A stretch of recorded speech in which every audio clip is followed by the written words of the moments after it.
Se o Oscar ainda tivesse alguma importância de fato, eu gostaria muito de ver a Ana de Armas não só ser indicada a ele, mas concorrer ali sério ao prêmio. No papel da Marilyn Monroe em Blonde, que está na Netflix, ela deixa tudo no chão e não segura nada.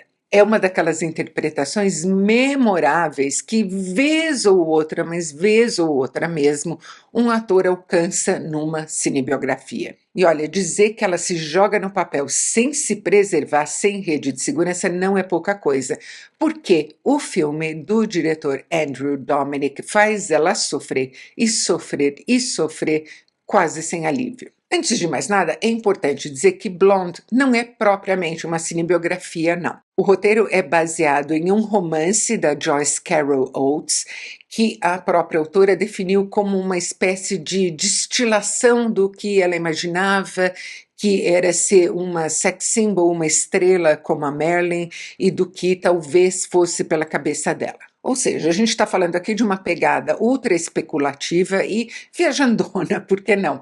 É mais ou menos no estilo do que o Pablo Larraín fez com a Jackie Kennedy em Jackie e com a Diana em Spencer.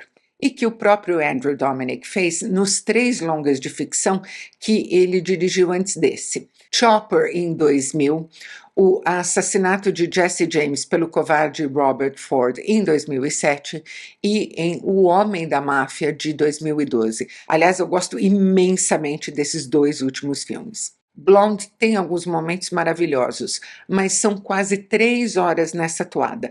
Fica cansativo, ainda mais por causa disso. Eu fiquei pensando a certa altura que o filme parece aqueles relatos de vidas de santos, do sofrimento, do suplício e do sacrifício que dão para alunos de colégios religiosos lerem. Tô chutando aqui, eu não sei se fazem isso em algum colégio religioso, mas foi o que me veio à mente, porque é uma tortura da personagem. A Marilyn morreu em 1962, aos 36 anos, de overdose de barbitúricos, provavelmente overdose acidental. Embora não faltem teorias conspiratórias que atribuem a morte dela a uma ação do serviço secreto por causa do caso dela com o John Kennedy. Embora a gente nem tenha muita certeza também se chegou a ser um caso ou se foi só uma ocasião ou 2 ali em que rolou alguma coisa entre eles. De qualquer forma, nessa fase da vida, ela estava mesmo consumindo barbitúricos como quem come balinha. Ela teve uma vida miseravelmente infeliz, é fato, desde que ela nasceu. A mãe dela tinha transtornos mentais graves, passou boa parte da vida internada em instituições psiquiátricas. A Marilyn, que na verdade se chamava Norma Jean, foi de lar adotivo para orfanato, para cá e para lá, foi jogada de casa em casa várias vezes durante a infância e a adolescência dela. Teve um casamento brevíssimo e péssimo aos 16 anos e realmente tinha uma, não sei se fixação é a palavra, mas enfim, com homens mais velhos. As outras 2 vezes em que ela se casou foram com o Joe DiMaggio, um astro do beisebol, que aqui é interpretado pelo Bob Cannavale, e com o dramaturgo Arthur Miller, que é interpretado aqui pelo Adrien Brody, com quem a Ana de Armas tem a melhor cena do filme. Uma cena belíssima em que eles discutem o primeiro amor de juventude dele. A Marilyn foi também uma mulher muito usada realmente em vários momentos da vida dela. Teve que fazer um sem número de testes de sofá, o que não era incomum. E o filme, inclusive, cria uma cena em que ela é estuprada pelo chefão do estúdio, o Mr. Z. Provavelmente, lógico, uma referência ao Darryl F. Zanuck, que era o chefão da Fox com quem ela teve contrato a maior parte da vida. A Marilyn também provavelmente teve que fazer vários abortos. O filme se concentra em um que é possivelmente imaginado, e durante o casamento dela com o Arthur Miller, ela teve 2 abortos espontâneos e uma gravidez extrauterina. E essa dificuldade de levar uma gestação a termo, de conseguir ter um filho, aparentemente foi terrível, muito dramática na vida dela. Eu fiz aqui uma comparação antes com Jackie e com Spencer, mas eu diria que tem uma diferença fundamental entre esses 2 filmes e Blonde. Nos filmes do Larraín, a gente atravessa o sofrimento psíquico provável, imaginado, de duas pessoas em um momento crítico da vida delas. O Andrew Dominik estende esse momento e faz ele ocupar toda a vida da Marilyn. Ninguém nega a insegurança debilitante da Marilyn, mas o fato é que ela foi muito mais do que isso também.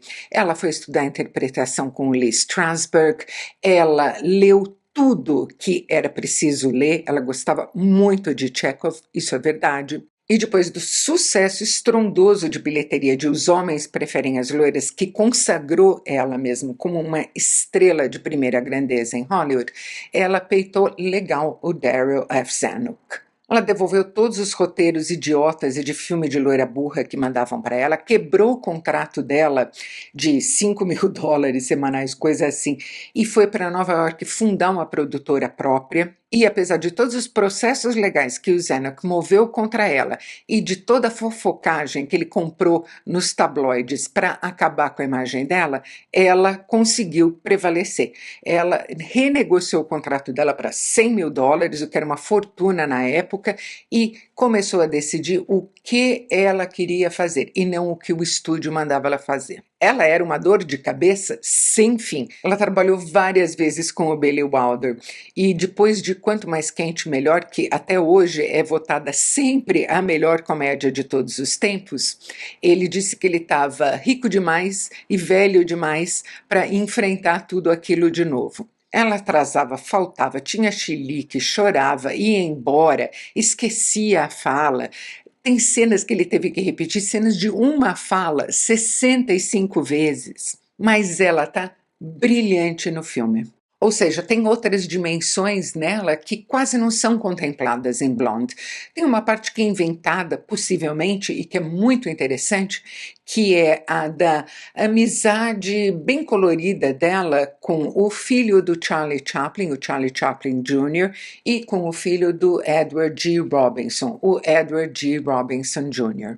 Até onde se sabe, ela conheceu eles de maneira muito en passant mesmo. Mas o Andrew Dominik faz uma coisa muito interessante aqui, com esses dois sujeitos que estão levando a vida da maneira mais hedonista possível, se entregando ao prazer, porque eles sofrem com o fato de nunca conseguir sair da sombra dos pais, ambos atores famosíssimos, e a maneira como eles enxergam na Marilyn não essa persona inventada, mas a Norma Jean. Mas até esse relacionamento tão interessante e possivelmente fictício termina no filme de forma super amarga. Olha, eu acho que o Andrew Dominik dirige que é uma barbaridade. Ele cria aqui algumas cenas mágicas, algumas no que elas têm de terror, de susto, de medo da Marilyn criança, outras vezes na maneira como ele recria um devaneio, e muitas vezes também na maneira como ele evoca esse lado feérico da fama em Hollywood. Tem uma cena em que a Marilyn está chegando numa premiere e tem uma multidão querendo pegá-la, passar a mão nela, fotografá-la, que é impressionante de bem feita. Aliás, reparem, se forem assistir ao filme, na direção dos figurantes dessa cena, porque é esplêndida. Outra cena filmada de maneira maravilhosa é aquela famosa cena de Pecado Mora ao Lado, em que ela está em cima de um bueiro de ventilação que faz o vestido branco dela voar. A maneira como o Andrew Dominik também usa diferentes linguagens fotográficas no filme é brilhante, mas eu acho que no resultado geral, primeiro a gente tem isso, dor, dor, dor, dor.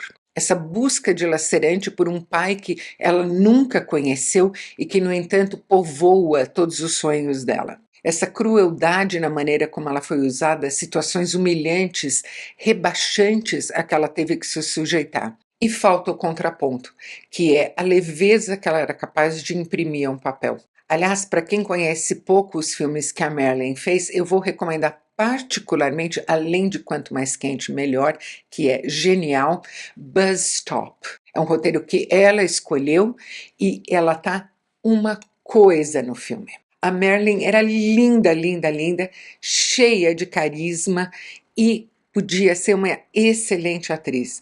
A Ana de Armas é linda, linda, linda, cheia de carisma também e tá estupenda nesse filme. Então eu acho que tanto uma quanto a outra mereciam algo mais além de só baixo astral. Se você gostou desse vídeo, não se esqueça de curtir.